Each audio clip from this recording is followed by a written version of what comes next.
Okay, Rabbi, this week's we're going to be discussing, can one go up the Har Habayis?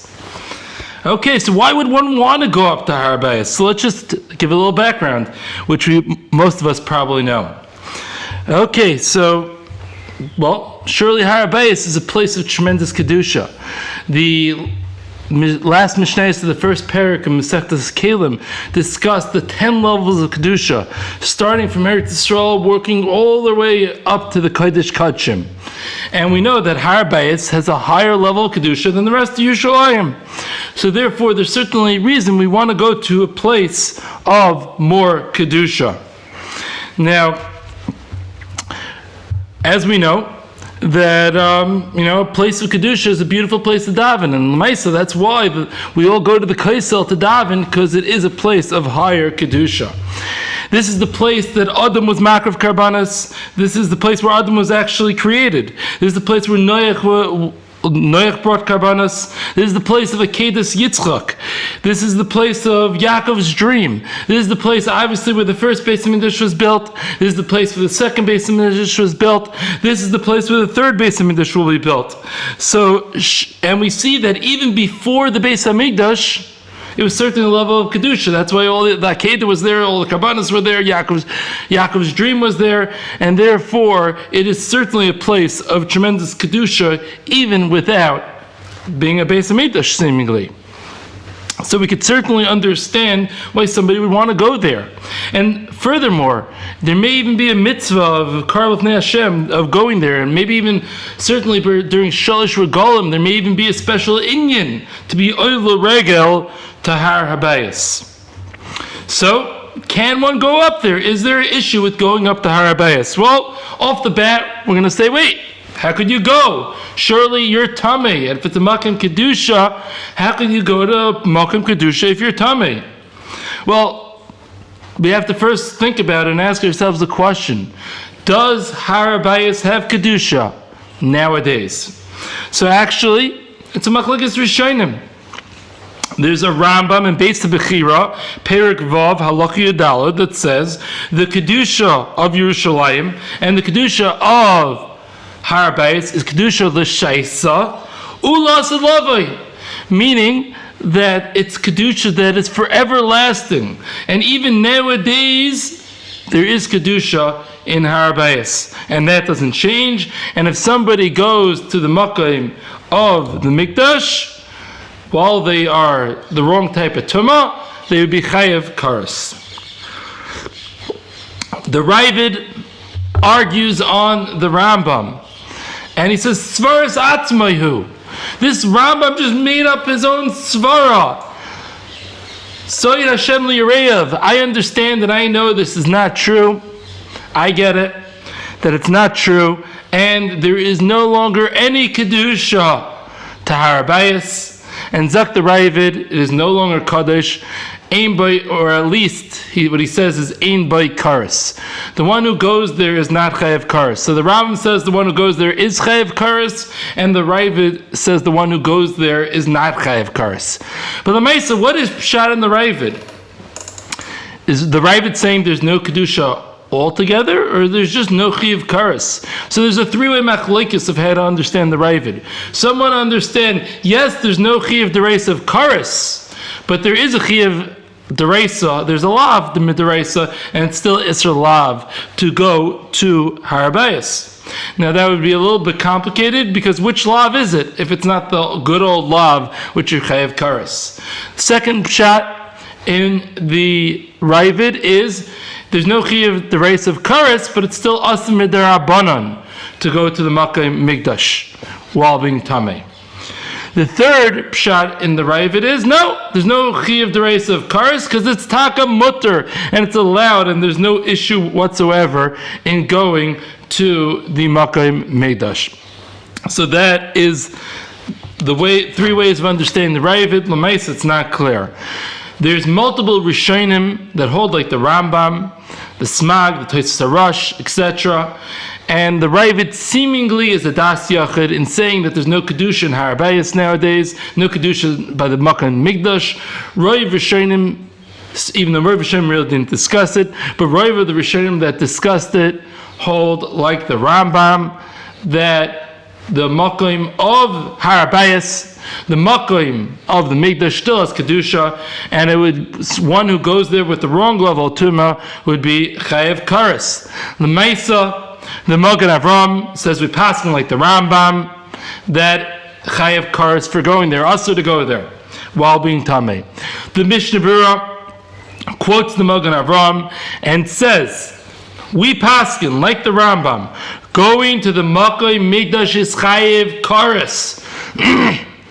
So okay, game over, checkmate. It seems that we can't go because we have a psak from the Mishnah Berurah. He's quoting he's paskin like the Magen Avram that we paskin like the Rambam, going there nowadays while being tamei chayev kares. So that was a short share. No, so it's obviously going to be a little bit more to it. So let's try to understand what's more to it. How could one argue? So it's true you can't go there while you're tamei, but why can't you go there when you're tar? If a person just goes and let's get tar, do whatever it takes to get ourselves to the status of tahara, and then we'll go. So. But wait a second, aren't we all assumed to be tumah mace? And if we have the tumah of mace, the only way to get rid of the tumah of mace is paraduma. And we don't have a paraduma anymore. Yes, we know that cow that somebody found up north or whatever. We're definitely not doing paraduma nowadays before the Beis HaMikdash. And therefore, if we all are tumah mace, game over. What are we going to do? How could we possibly suggest to go up to Har Habayis? So, for this, wait a second. It's not game over. Because, wait a second, we have to have a little background, a little understanding on what the different levels of Tumah v'Tahara are, and what are the different places of, we'll call it Har Habayis, that we're allowed to go. So, in the Midbar, the encampment was divided into 3 sections. There was Machane Shechina, Machane Levia, and Machane Yisrael. In Machane Yisrael, everybody was allowed to go except the Mitzvah, who was Chutz min Machane Yisrael. But outside of that, everybody was invited in Machane Yisrael. It didn't make a difference if you had Tumah. If you wanted to go to Machane Levia, so anybody that was a Tumah Yoytze Megufay was not allowed to go to Machane Levia. Who's Tumah Yoytze Megufay? There is Zav, there's Zava, there's Nida, there's Balkari. All those people could not go into Machane Levia.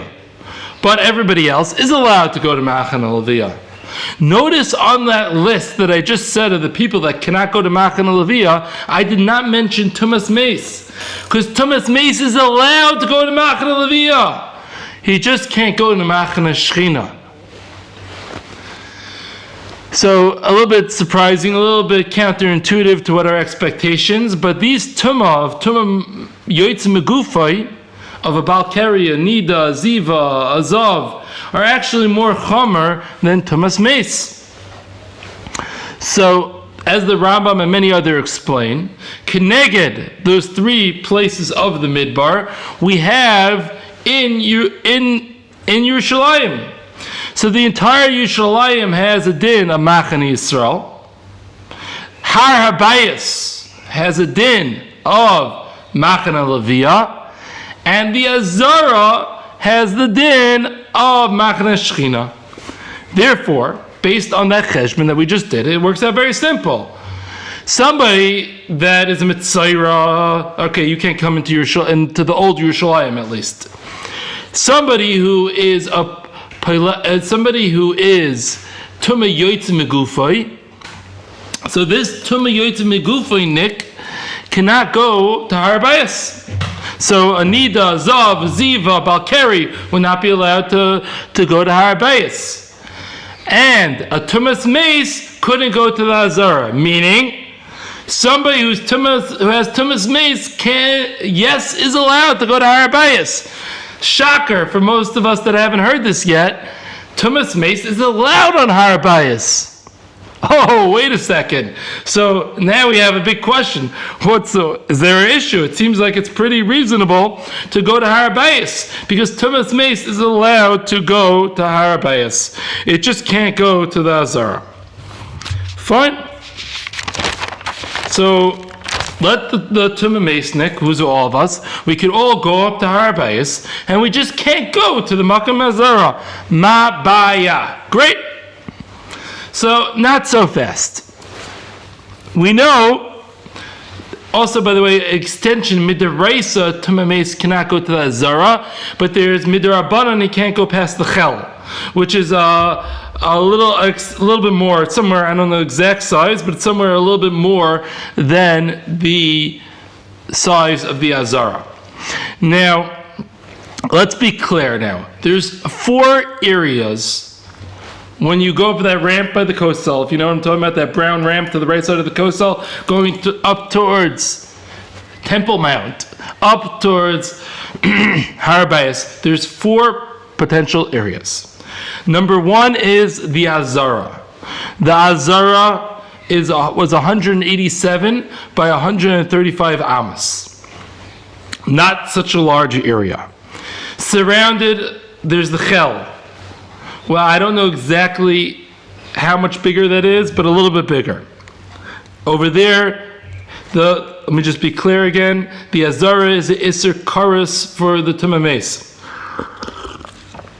The Chel is the Isser Derabanan for the Tumah Mace. Then the next, working from the center outwards, is the original Har Habayis. The original Har Habayis, as the Mishnah Midas explains, was 500 amas by 500 amas. And then we have, around that, we have what's the current Har Habayis. Now the current Har Habayis is approximately, obviously it depends whose amas we're talking about. Are they talking about Reb Chaim Noah's amas? Are we talking about Reb Moshe Feinstein's amas? Are we talking about the Chazon Ish's amas? So it depends exactly. But using the middle of the ground, I think Reb Moshe Feinstein type of amas. So the current Temple Mount, as we'll call it, is 2.5 times the size of the original Har Habayis. What's the halacha of, and just a little background, we know it's not surprising that the current Temple Mount is much larger than the original Har Habayis, because we all know, it's well recorded, that Hordus, he added on to the Har Habayis. He wanted an extra spectator room, and he added on to that Har Habayis. And some say even the Chashmonaim added on afterwards to the Har Habayis, so we know that there's definitely been additions, and therefore it's not surprising that it's larger than the original size.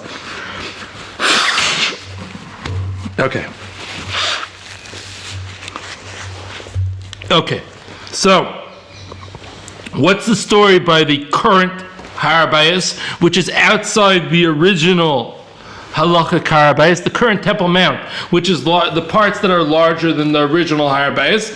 So that would be mutter. Even for somebody who's a Tumah Yotzei Megufaynik, it would be mutter those areas, because we know that they weren't able to extend that kedusha. That luckily that kedusha did not get extended, and therefore, if that kedusha did not get extended, so that area doesn't have the extra kedusha. It's just like you're at the kaisel. So there's 4 areas: the Azara, Isser Karas, Chel, Isser Derabanan.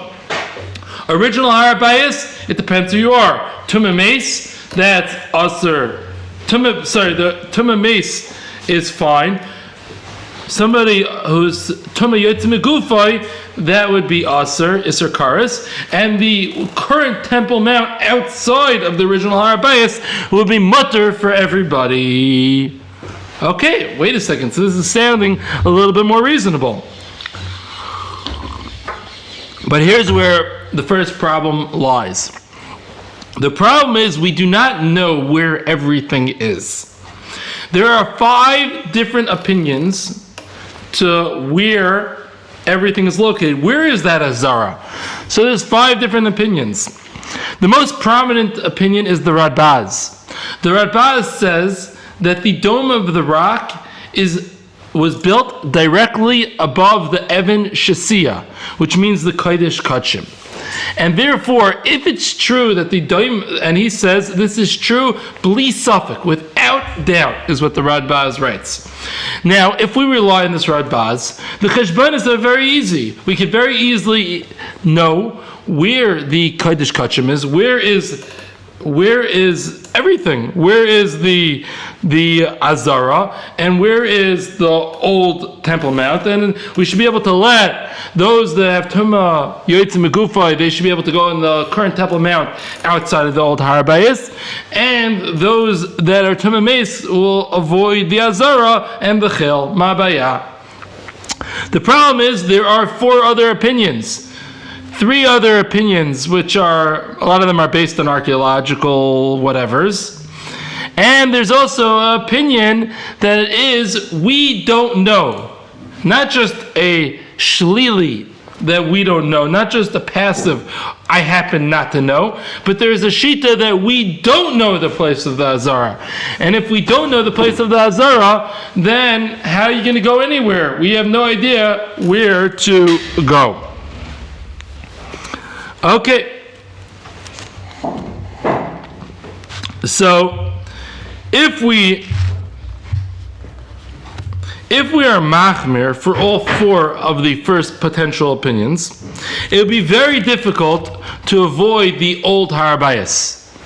Why? Since these 4 opinions put the Azara in various locations throughout the current Temple Mount, that makes based on each one's cheshbon, if you're trying to be machmir for all 4, it makes the old Har Habayis almost everywhere.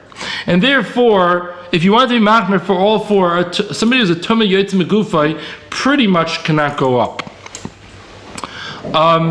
However, if you're even being machmir for all 4, it is definitely possible to avoid the Azara area of all 4. By somebody who would walk up to the Temple Mount and stay only around the exterior, then they would be able, like there's a big huge courtyard in the Temple Mount. You can't walk through the middle. If that person would stay around the exterior, they would avoid somebody who doesn't have the issue of Tumah Yotzim Megufay. He just has the issue of Tumas Meis. He avoids all the Azaras, according to all those 4 shitas, and the Mela, he would be able to do that. So how could somebody get himself to the situation of ridding himself of the Tumah Yotzim Megufay? So when it comes to a woman who would be a ziva or a nida, if we're trying to get rid of those issues, so a married woman knows good and well what to do. She would follow her normal tahara process, sheva nikiyim and mikvah, and then memela she'd get rid of her nida, get rid of her ziva like she normally does, and she would seemingly just have the issue of tumas meis.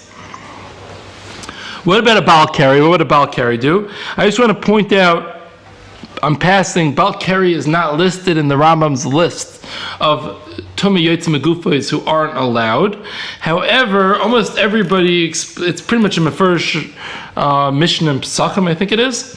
So everybody pretty much goes and sticks it in, and there's all different various explanations why the Rambam left it out, but it's pretty well accepted that a Baal Keri cannot go up to Har Habayis without tahara.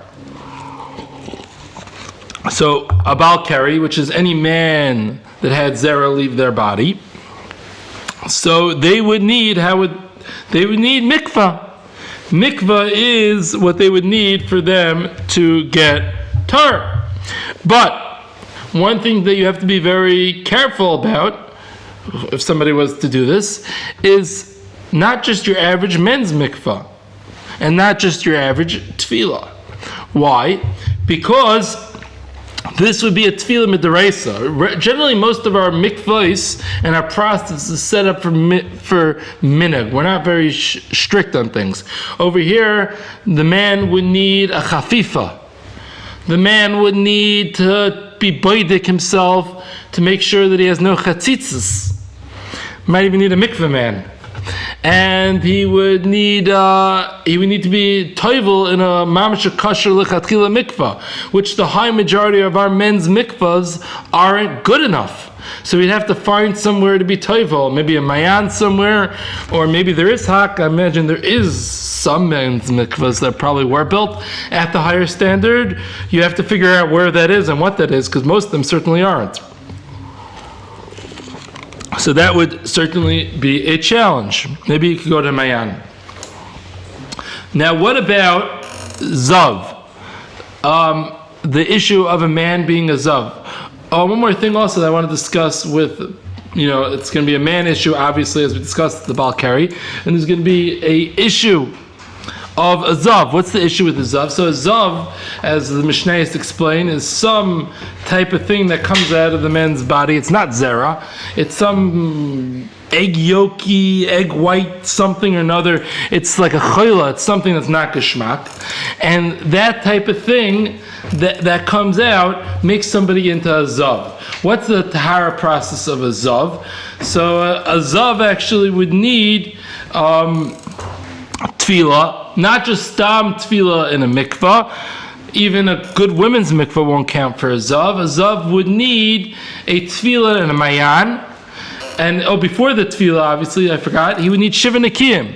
Now, I don't really know what the process of a shiva nekiyim of a zav is, what exactly he has to do. And none of the poskim discuss it, because l'maisa, outside of this question, which the high majority of the poskim don't allow it to go up to Har Habayis anyways, so they didn't bother discussing the tahara of a zav. So tzarichin exactly what the tahara process of a zav is going to be, and what exactly how that shiva nekiyim works. But you're going to need some form of shiva nekiyim, I guess, just knowledge that somebody didn't have the stuff come out of them in the last 7 days. And once again, as we're saying, that nowadays we don't really know of the Zav things. There's definitely some that want to say we don't have Zav nowadays, it's not practical, and that's certainly, I hear the tzad, but there are other poskim that want to say maybe you're a Zav. So this may be an issue. Also, a married woman is going to have an issue of any zera that comes out post. There's for the 72 hours after Tashmish Zechashash, that zera will come out of her, and we call that a Peletas Shichvas zera, and that would also make a woman into a matzah where she would require a tefillah before going up. So it's relatively complicated, and let me just speak that over one more time. So when it comes to a married woman who's taking care of Nida and Ziva, that's good. As long as she doesn't have Paleta Shikva Zera issues over the last 72 hours and she went to the mikveh after that, she would be able to go. But once again, you're excluding a lot of people in those criteria. Then when it comes to the Baal Keri needs a mikveh, but it has to be a proper mikveh with chafifa, etc. And whether we're choshesh for Zav, that is not simple. Okay. That is that. Now, the Chazain Nachum brings down that there's a gezerah that every Amma Oretz has a din of a Zav. And therefore, maybe even if we don't have a Zav issues nowadays, maybe we have a din Amma Oretz. Although this is because since we don't know Hilchas Zav, maybe Klapi Hilchas Zav, we have a din Amaretz, and in Mila we have a din Zav, and therefore it doesn't work for us. However, that's very debatable. I could hear why many would argue with that issue. Okay, now, single women also will be a problem because there's a gezerah that single women should not go to the mikvah. And since there's a gezerah that single women should not go to the mikvah, Memela, they have no way of being matar themselves, and Memela, they for sure would be a problem. Now, historically, did people go up to Har Habayis? So there's going to be some conflicting stories. The Kafta of Perach, who was a 1300, I think in the 1300s, he wrote a sefer, he was a Rishon. He says that people didn't go up. And it seems like the minhag was that nobody went up to Har Habayis. Now, it's not absolutely clear whether that was based on halachic reasons or was based on Metzias reasons that the Arabs didn't let them out. didn't let them go up. But it seemingly is a little bit more noita that it was based on halachic reasons, but it's certainly not conclusive. The Meiri said he heard that the minhag was to go up. Once again, the Meiri was not in Eretz Yisrael. The Meiri was I think in France, I believe. And the Meiri wrote that he heard that everybody goes up to Har Habayis. So, who do we rely on? Do we rely on the Meiri or the Kafta Perach? So, and furthermore, just because the Meiri said that people went up, does that mean that he endorsed it? Does that mean that he felt it was correct? I would say l'chayr, yes. L'chayr, if the Meiri said that everybody went up, and the Meiri didn't speak out against it, that seemingly does imply the Meiri was okay with it. Now, the Chazon Ish says we can't rely on the Meiri. Why? A little bit of background. The Meiri is a rishon that was found within the last 100 years. The manuscripts were found, and he definitely is a rishon. But the Chazon Ish holds that since it didn't stand the test of time, since it didn't have all the achronim over hundreds of years, seeing it and potentially arguing with it and being mefalpa with it, therefore it doesn't have a strong effect on our Messiah. And that's the sheet of the Chazon Ish, not just in this sugya, just in general. And there's what to talk about that. The Minchas Yitzchak says we're obviously going to rely on the Kafta B'Ferach above the Meiri. Why? Eina doime ri'il l'shmiya.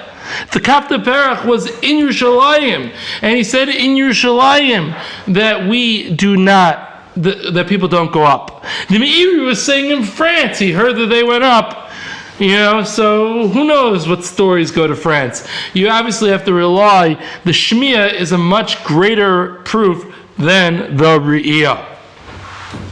Now, the writings of the Rambam seem to indicate that he went up. He speaks about that he was on a boat, he almost drowned, and then he came to Yerushalayim, and he went up to the Har Habayis HaGadol VaHaKadosh, and he made a yontif for generations from that day, or yontif for his descendants, I don't know exactly, from that day, and he speaks out exactly what the day was. It was the Tuesday, the 4th of Cheshvan, or something like that, and so you see, it seems to be that the Rambam went up, because he says he went to the Bayis HaGadol VaHaKadosh, l'chayr referring to Har Habayis. Once again, it's not mukhrach, maybe he was talking about some other place, but seemingly it seems to be that the Rambam went up, and we could see, that was seemingly was done. The Radbaz seems to say that the people used to go up somewhere overlooking the Azara. It's very unclear where exactly he's referring to. And he said they relied on a sfek sveka. Suffolk, this place was okay. Suffolk, it wasn't okay. And Suffolk, it wasn't the Azara. Suffolk, it was. And Intim Salaimer was the Azara. Suffolk, do we pass like the Rambam that it's a problem, or do we pass like the Ravid that it's okay? So they relied on some form of sfek sveka, and they went up.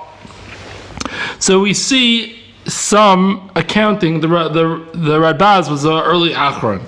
So we see different accountings of people going up. It seems clear that throughout history there were people that went up to Har Habayis. What's unclear was that the rule or was that the exception?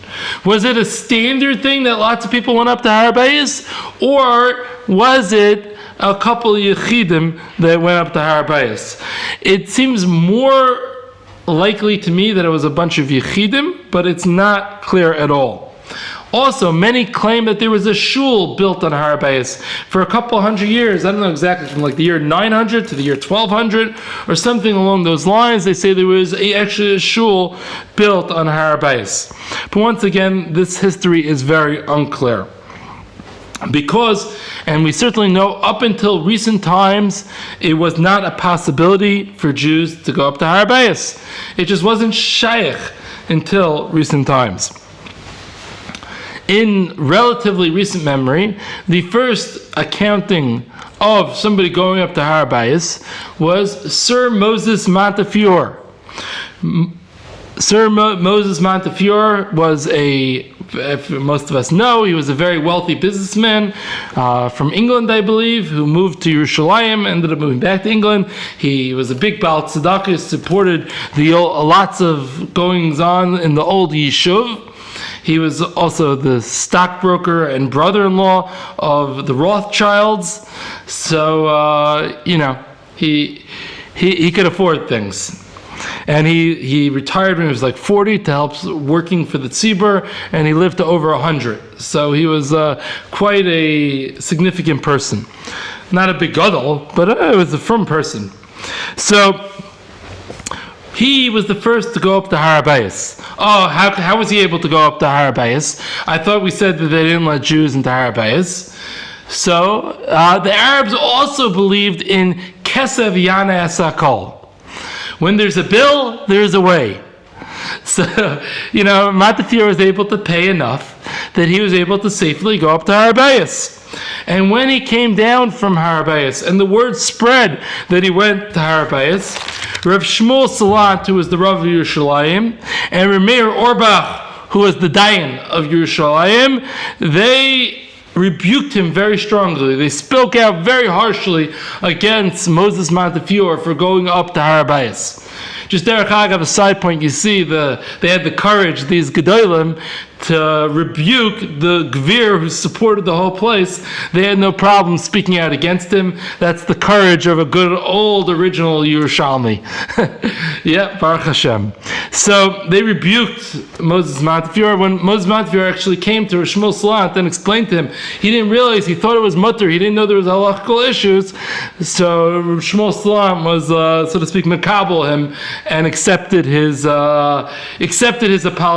apologies of doing it b'shagik. Okay, so based on what you said so far, if someone does the proper tahara necessary to get rid of the tumah yotze megufay, they should be able to go around the exterior of Temple Mount, avoiding any possible azara based on the shitas that we've discussed. What are there reasons to disallow, to say not to go up to Har Habayis? And what precisely are the reasons not to go up to Har Habayis? So, the first reason is the shita that we don't know where the azara is. And if we don't know where the azara is at all, so how can you go up? Maybe you're going to be a tumah mace who's going to walk to the makom of the azara, and you're going to be over. As the Tosefta says that Rav Shimon Omer, Kasha Tumas Mikdash Mikol Aveira Shebetoyah. We're not dealing with a Kal Aveira. Rav Shimon, the Tosefta quotes Rav Shimon as saying, this is the worst Aveira and Kol Torah Kula. If it's the worst Aveira and Kol Torah Kula, and there's a suffix that you're going to go there, there's a good reason to want to avoid that. Furthermore, we have hundreds of years with no clear Messiah as to where it is. So to start saying you know where it is very difficult when there surely is no clear Messiah. Next issue. Issue number 2 is many will not be careful with the tahara process. Yes, maybe you who are learning the sugya might know exactly the tahara process, but surely many people, they're just going to go to the mikvah. They don't know about chafifa. They don't know about getting rid of chatzitzas, being baidik for chatzitzas, maybe a mikvah man necessary. They'll just go to a regular mikvah. They don't know that most men's mikvahs are not good enough to kash you to be as tefillah and deraisa. So if people don't know this, so there's going to be a lot of problems, a lot of faults going to happen because people don't know the halachas. They don't know what you have to do. And we already see this because even right now, here and today, those that go, there's many people that don't know and they just go to stam mikvah, and that is not good enough. Furthermore, outside of the stam regular from good people that are going to go, if we make this a matzah, everybody let's go to Har Habayis, and that's the thing, we go to Temple Mount, then more and more non-from people and people that b'chal don't know what they're doing are going to go up, and that's for sure going to create a issue of being people bring their tumah bodies to the makom of Har Habayis. Furthermore, many people Many people are going to start walking around in the area of Har Habayis that they're not allowed to. As we said, the only way of, for sure, avoiding the Azara is to go and walk around on the exterior, in the peripheral. But it's an open area. Anybody could just go up and walk through the middle. So there's going to be people who are going to say, what do you want from me? I went to the mikvah. I even did the chafifa and the bedikas and the chatzitzas, and I did everything. What do you want from me? I can walk straight through the middle. They won't know the halachas. And therefore, that is for sure a concern. We for sure know that that's what people are going to do. Next issue, there's the Isser of Meir v'Mikdash. You're not allowed to just go to the Mikdash. You're not allowed to just go to Har Habayis. You're only allowed to go to Har Habayis for a mitzvah. So, how can you just go up? I don't think it's such a kasha, because you're going for the mitzvah of tefillah. You're going for the mitzvah of enhancing your Shemayim. I think that's a reasonable understanding. Yes, you can't take a walk through Har Habayis. I don't think too many people, I guess there are some that they're going to go as a tourist attraction, so that's a problem. But as long as somebody's going for tefillah and for your Shemayim, I don't know if that's such an issue. Next, there's a general consensus among the Gedolim, the yeshiva world Gedolim, we'll call it Reb Shach, and Reb Avadia agreed to this as well, that we do not put Jewish life at risk for land, right? So therefore, if there's a question of if giving up land, for example, will save Jewish life, we give up land and we save Jewish life. We don't fight with lives for land. And therefore, the big question is whether it actually helps. Meaning, we've seen over the years that giving up land doesn't seemingly help to enhance lives. That's more of a political question. But the halachical standpoint is we won't do any pikuach nefesh just for land. So over here, many Gedolim felt that when you go up to Har Habayis, you're inciting the Arabs. You're putting Klal Yisrael and you're putting Jews in a matzah of pikuach nefesh. You don't put Jews in a matzah of pikuach nefesh. You don't put Jews in a matzah of pikuach nefesh in order to go up to the Temple Mount. Now, this point is certainly debatable because some say, that it's not really putting Jews in risk. That's just how the Arabs work. They just like excuses. Okay. So, weiter. Now, there is also. You could. Okay, the Mekilim would defend. How would the Mekilim defend? So they would say, first of all, we know based on halachic sources, and we know based on archaeological sources that we know where the Azar is. We know where to avoid. They would also argue that we have Messiah from the Meiri and the Rambam that it's okay to go up. They would also argue that we're careful with all the halachas. We keep all the halachas. We do proper tefillah. And we're even teaching others how to do what they need to do. What's a proper tefillah to do. They also argue that there's no Isser Meir Mikdash. We're there for a mitzvah. What's the mitzvah that we're there for? We're there for Yer Shemayim. We're there for tefillah. They would also argue, you got to understand the way that Arabs work. Arabs, they says, don't go up because we're going to kill you. The Arabs want to fight with us no matter what. This is just the excuse. We have to live our lives and we have to do what's right. And they also will argue that us not going is a chilul Hashem. We have the most kaddish place in the world and we're not going to go, and that is a chilul Hashem. That is the arguments of the Mekilim. So, Lamaisa, who asers and who is Mekel? So, of those that aser to go up, I made a little list here. Reb Shmuel Salant asers, Reb Meir Orbach asers, the Minchas Yitzchak asers, Reb Tzvi Pesach Freik asers, Reb Shach aser, the Tzitz Eliezer aser, Reb Yashiv aser, Reb Chaim Kanievsky aser, the Chazon Ish aser, Reb Stapler aser, and now from the Sfardim, Reb Avadia aser, also before I get to the Sfardim, Reb Nevin Menzel Aserd, now Rav Avadia Aserd, Rav Shlomo Amar Aserd, Rav Dorona Aserd, Rav Yitzchak Yosef Aserd, and even a couple of the Mizrahi Rabbanim, Rav Uderman and Rav Kook, who were from the original Mizrahi Rabbanim, they Aserd as well. Of those that are matter to go up, there's Rav Goren, Rav Kapach, Rav Moshe Tendler, who's the son-in-law of Rav Moshe Feinstein, actually. Rav Aaron Lichtenstein, even though he didn't go up himself. Rav Lior, Rav Druckman, and Rav Shmuel Eliyahu. I'll tell you a very interesting thing that I heard from somebody told me b'shem Rav Avigdor Miller. The Rav Avigdor Miller said it's a big hashkacha and bracha that Har Habayis is in the hands of the Arabs. It's a pretty alarming thing to say, right? So why? He said they do so many great things there. Number one is they keep the Jews out. Number two is they walk around tznius there. And number three, they keep the Avodah Zarah out. So Zakt Rav Avigdor Miller, it's the perfect solution to have the Arabs on Har Habayis. I'm sure there's a lot of people that would be upset by that statement of Rav Avigdor Miller, but I found it quite interesting. Okay, so what are my thoughts on whether or not it's okay to go to Har Habayis? So the way that I came out from the sugya is, there's many issues.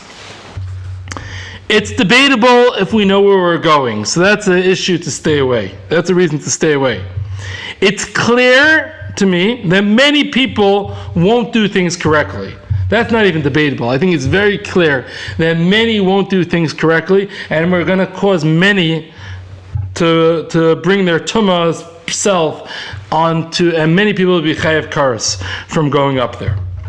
There certainly is a possibility of putting Jews' life in danger. I agree it's debatable how to treat the Arabs, and it's debatable whether it's really putting anybody's life into jeopardy, but it's for sure a possibility. It's a command to use a possibility. Whether it's for sure going to put in danger or not, I agree there's what to debate, but you're dealing with safek b'kuch nefesh for sure. The claim that it's a chil Hashem not to go, I think that's absurd. Because if the Gedolim are telling us not to go and we're not going, it's a kiddush Hashem to listen to the Gedolim. It's certainly not a chil Hashem not going. Now, even if it's true that the Rambam and the people in the time of the Meiri did go up, I believe that doesn't prove anything. Because why? The Rambam knew exactly where that Zara went. I'm sure the Rambam, in his chachma and his understanding, he had a shita, an opinion, and an understanding exactly where that Zara was. So he did the proper tahara, as the Rambam I'm sure knew how to do, and then he went up and he avoided the makom of that Zara. So for him there was no problem. Maybe the same by the time of the people of Meiri. And it could be back then, he didn't, 900 years ago, he didn't have to worry that other people are going to mess up. Because maybe at that time the other people around, who weren't that many, they would be careful. But nowadays, it's a different world. And nowadays, I'm sure people will mess up. So therefore, I don't think there's a strong raya at all from the fact that even if it's true that the Rambam and the people at the time of the Meiri went up, I don't think that proves anything. So my personal conclusion is not to go up. And much more importantly, it's the Gedolim have already spoken and said not to go up. Now it's true that there are Talmidei Chachamim on the other side. There are Talmidei Chachamim that say to go up. But if we start weighing the scales, who says not to go and who says to go, I think it's quite clear to everybody, it's not even close. It's kamat conclusive amongst the Gedolim and big Talmidei Chacham not to go, and therefore I think it's quite clear, even though I know there's many more black cats that go up than used to, and there's many more from people going up than used to, but I don't think it's a positive trend. Looking through the sugya to potentially instigate with the Arabs on something that you're doing which is a suffix of karas, which is going to for sure cause others to go and be over Isser karas, is very, very hard to justify, and I think it's quite clear from my conclusion that one should avoid going to Har Habayis. Thank you for listening.